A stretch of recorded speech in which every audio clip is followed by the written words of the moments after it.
All right, welcome to video 9 of the lecture series. This one's biodiversity and evolution, and we're going to start with a little bit of history to begin with. These three old dudes are some pretty important scientists when it comes to the theory of evolution, and you probably recognize Charles Darwin, but we'll get to him second.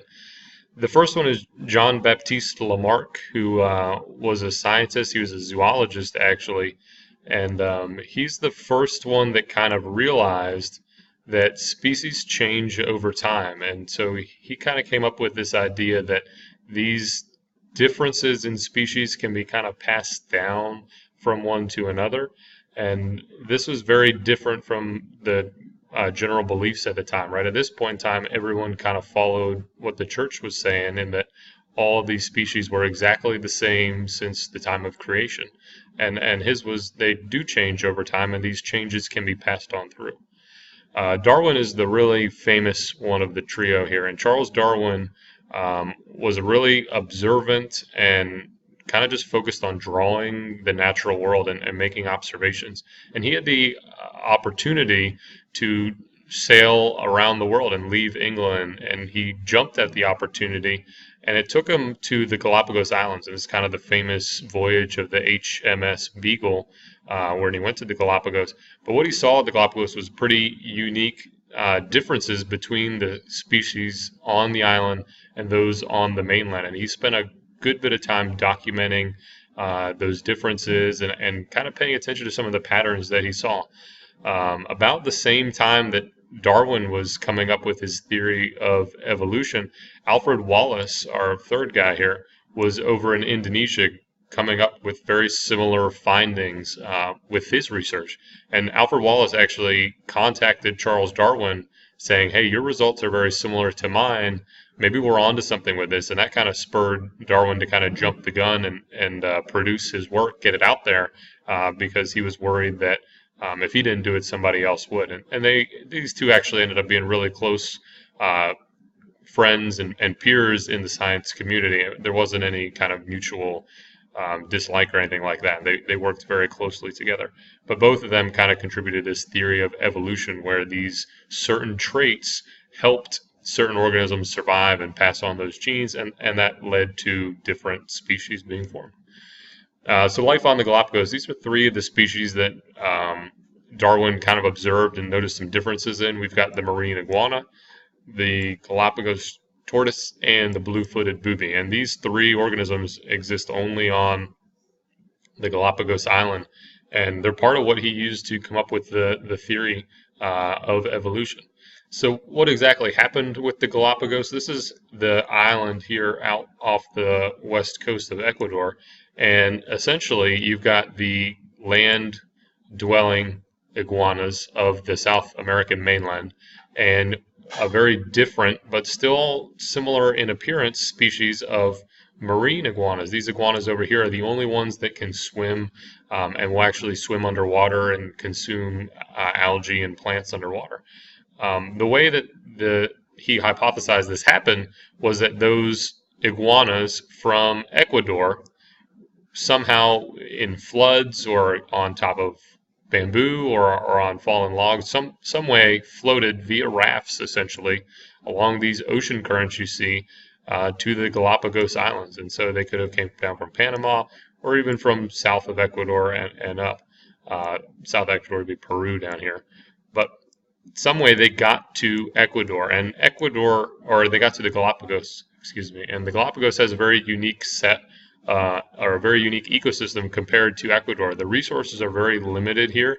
There's enough that they can survive, but those organisms that had special adaptations or special ways at collecting their own set of resources were the most successful. And so these marine iguanas can feed both on land, like our land-based iguanas on the mainland, or underwater on aquatic plants. And so that adaptation has helped them to survive and really thrive on an ecosystem that may not have as many nutrients or food available like the mainland would have.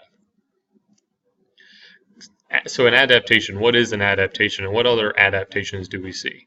So this is a kind of a close-up picture of the Galapagos Islands. There's actually several different ones. And so these three species of giant tortoise are found on different islands, and it's kind of based on what they feed on. This Hood Island tortoise, notice it has a very, very long neck. That long neck helps it reach taller plants. And so this one is mostly going to feed on shrubs and leaves that are up high above the ground.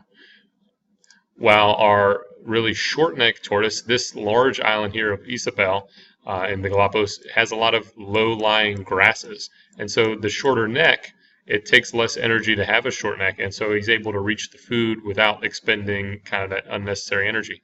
Where if you were to transport this tortoise to Hood Island, it's going to be at a significant disadvantage to this long-necked tortoise that's able to feed on these tall grasses. One key thing with adaptations, it's something that has to be able to be passed on to offspring, right? If we can't pass it on, it's not going to survive down kind of the chain of life. And so what happens is these long-necked tortoise have some sort of gene that controls neck length, and as they reproduce and produce offspring, they also have long necks. This difference in neck length would have came from just random mutations. So these are thought to come from the same evolutionary tree, right, where one of them has the long neck now and one has a short neck. What would have distinguished them originally, this might have just been a very short or minor difference in neck length, and that over time it was selected for. And so that's kind of the other key part. It has to be passed on, and it has to be selected for, meaning that that adaptation is beneficial. It helps them survive. And in this case, it helps them get the nutrients that he needs. So the two main points here, all the species of organisms living on Earth today descended from ancestral species. So at some point, they all have come from somewhere, and that as they go up the chain, or as they reproduce, or as they descend with modification. And so this right here would be the tree for modern day horses at the top. Over time, there's kind of been some similar looking but very different organisms. And as time goes on, certain adaptations or features or characteristics are selected for or against, and it kind of drives what the modern day horse looks like. And you can see over time it's gotten very large compared to the original horses 60 million years ago. It used to have some spots or some stripes on it, which has since been lost. So over time, that modification is important, and it accounts for that biodiversity we have today. Number two is that these adaptations, or for evolution to happen, the adaptations are inherited, and they must enhance the organism's ability to survive and reproduce. Survival is important. Without surviving, you're not able to reproduce. Without reproduction, you're not able to pass on those genes. So both of these go hand in hand with one another. This picture here, these are two different finches. These are also some of Darwin's finches from the Galapagos Islands. You see a really large, powerful beak on the finch on the left. That would be able to crack really hard-shelled nuts. And so the island, or the nuts that this bird feeds on, would be those hard-shelled nuts. This bird with a much narrower beak, much more dexterous, it would be able to pick out some smaller seeds and feed on those, while the harder shells would give it trouble. So they both have these inherited genes, right? Our offspring over here are going to have these narrow beaks, and our offspring over here will have these very large beaks, and it enhances the organism's ability to survive, in this case, collect resources and get the energy it needs to reproduce. Natural selection, in order to have it happen, we need to have some sort of variation in the population. So like the tortoises, somewhere back before they split into two separate species, there was this tortoise that had a slightly larger neck. And that would have just been a random mutation. Just like today, there are people with slightly longer fingers or slightly longer arms. Or you have a dog with slightly longer hair. It's just a random mutation, something that makes that individual unique. And then nature is going to select the best variation, and it's based on the environment. So these are some beach mice that live here in the southeastern United States, and these three organisms of beach mice all live very close to the coast in very sandy environments, while this one, the very dark colored one, lives inland, far away from the sand of the beach. And so the color of these mice is extremely different. And this would have been just a natural random mutation that happened to these mice. And then eventually a mouse that's very dark living inland is going to blend in better. So it will be able to survive longer. It's not going to be able to be hunted as easily, and that allows it to reproduce more. These ones, because they're so light in color, would be very easy to find up in the mainland, so they have been selected for down on the beach. And so nature is always going to drive which one is the best variation. So some other variations that we may see in the wild. This would just be a really great example of camouflage as a variation. And here we've got another nice adaptation, which is called mimicry, where you've got the king snake, which is non-venomous, mimicking the coloration of the coral snake. So in this case, the king snake, which has no venom glands in it at all, it has no poison to its bite, is going to appear very dangerous. It's got these bright colors, look out for me, I'm going to hurt you, when really it's kind of an empty threat. The coral snake does have the venom, and that's an example of a variation. So eventually these snakes kind of naturally started getting these colors through random mutations, and other organisms realized, oh geez, that could be a corn snake, I don't want to eat that, it may get me. Same thing is true with the flounder down here, right? They've grown to have this really unique look, right? Their eyes are both on the same side of their body, and they just lay on the bottom and blend in to be really powerful, or really well selected for predators. And it was just random mutations that eventually led to this organism. So variations are very important.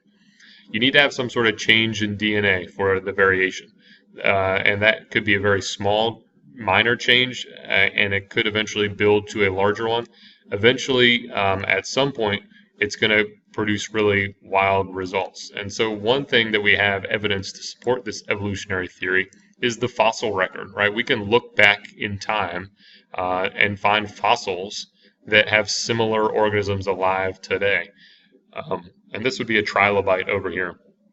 We call this relative dating. These fossils, the deeper we dig, we assume the fossils are older. And so these trilobites are extremely ancient predecessors to today's modern horseshoe crabs, which are pretty prehistoric themselves. But we see similar variations and adaptations in trilobites that we see in these horseshoe crabs. This really rounded shaped shell. We've got the segmented body. Horseshoe crab's body is segmented beneath it.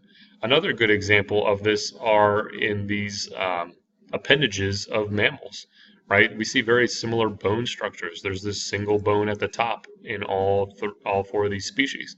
Then we got the double bone at the wrist in all four of these species, and so on and so forth throughout the hand. So this structure, while very different in humans, cats, whales, and bats, has very similar building blocks that put it together. And so we have this as evidence supporting that these four species, somewhere along the line, shared a common ancestor that had this bone structure. One bone at the top, two bones after that, and then you have this kind of lump together of wrist bones and then some finger bones. And over time, through variation, these appendages have appeared very differently, and we have very different uses out of them. One's really good for swimming, one can fly, one's very good for climbing and running around, and the other one's very good for holding things and making tools. So very unique variations there, but it's all evidence that supports evolutionary theory. Evolution is really important for biodiversity. So speciation is something that occurs when one species splits into two or more. And this is something that's kind of tough to define. Probably the best way to define it is when the population has gotten so different that the members can no longer breed with another. And this is called reproductive isolation. These species that were once one can no longer breed because we've gotten such a difference in the DNA, and sometimes it doesn't need to be a lot of difference in the DNA for them not to work. Other times it needs to be a pretty significant difference. Something that's important here, that they have to be able to breed and produce a successful offspring. Like a donkey and a horse can breed and produce a mule, but that mule is not considered successful because it is sterile, it can't reproduce. So you have to be able to have a lineage after it. Good example here, these are just different types of reptiles, and you can kind of see here's our common ancestor for the reptiles.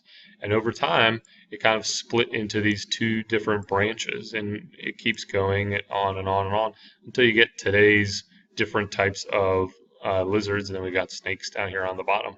But at some point in time, these two species of lizards up here were no longer able to reproduce or breed and produce successful offspring, and so they speciated from one another, and we have two different species of lizards.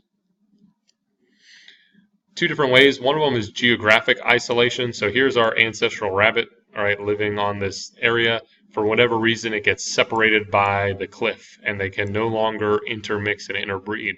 And so when that happens, we get random mutations and variation in individuals, and natural selection happens. Some of those adaptations are really beneficial on one side of the cliff here. Some of them are beneficial on the other side. For instance, it looks like folded ears are better on the left side, while you want these tall, pointy ears on the right side. And so eventually, after so many generations and further mutations and natural selection, eventually they get to the point where reproductive isolation takes place. And if this cliff were closed or we built a bridge, these two species of rabbits now would no longer be able to reproduce, right? They might be able to try, but it would not be successful. There would be no offspring produced. Extinction is an important thing. Background extinctions are going to kind of open the way for new species to form, right? When something goes extinct, the niche that it occupied needs to be filled by something, and usually speciation is going to account for that filling. Mass extinction is where you have a large number of organisms disappear all at once, right? And we see a couple of these mass extinctions here when we lost a lot of our dinosaur species on Earth.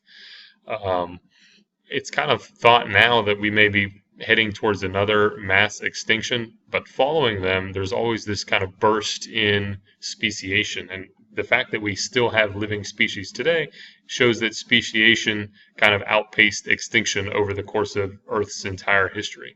This background extinction rate is normally very, very low. It's being pushed up a little bit by humans, right? So we are increasing this background extinction rate a little bit higher than we would like, and some people are even thinking that we're heading towards a mass extinction caused by us. It's one of those wait and sees. We're not really sure yet until it's too late. Species diversity is important. A couple different things, the number of different species and the variety of the species. And we have two different things we use to talk about them. Species richness is how many different species there are. Right, so if we have an ecosystem with 4 different species, that would be the richness. It doesn't matter how many individuals under each one of them there are, it's just that there are 4 different ones. Evenness is how the levels compare. So we have 4 species of the first one, 4 individuals of the next species, and so on and so forth. So this is a good picture showing you the differences here. Under both of these ecosystems, or each of these communities, we have the same number of richness. Right, equal richness here. Excuse my writing, but it is equal in richness. There are 4 different species, A, B, C, D, in each of these populations. And so our richness is going to be the same. The difference is the evenness. Up here we have very high evenness,